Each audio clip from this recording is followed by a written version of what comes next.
చాలా సంతోషం.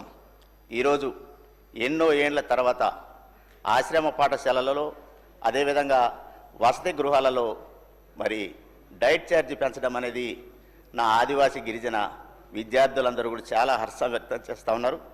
దానిలో భాగంగా మీరు ఒక పర్మిషన్ ఇస్తే ఒక 2 లైన్లు చిన్న పాట పాడాలనుకుంటున్నాను అధ్యక్ష.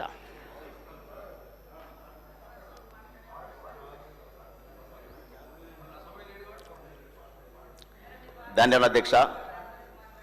నా ఆదివాసీ గిరిజన జాతి అంతా కూడా ఆశ్రమ పాఠశాలల్ని ఒక దేవాలయంగా భావించేటటువంటి తరుణంలో ఆలయం ఆలయం దేవాలయం ఇది గిరిజన ఆశ్రమ విద్యాలయం. ఆలయం ఆలయం దేవాలయం ఇది గిరిజన ఆశ్రమ విద్యాలయం.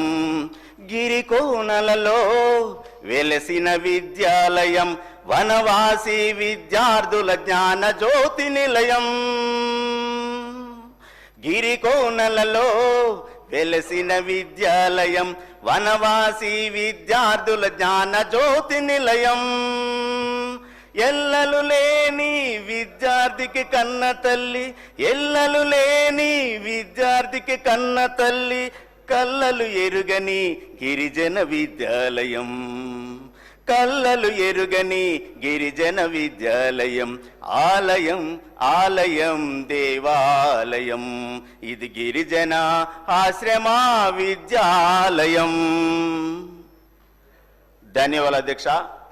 ఈ తరుణంలో నా యొక్క ఆశ్రమ స్కూల్ యొక్క పాఠశాలల నుండి విద్యార్థి లోకం కూడా ఒక చిన్న మనవి కోరుతూ ఉన్నది.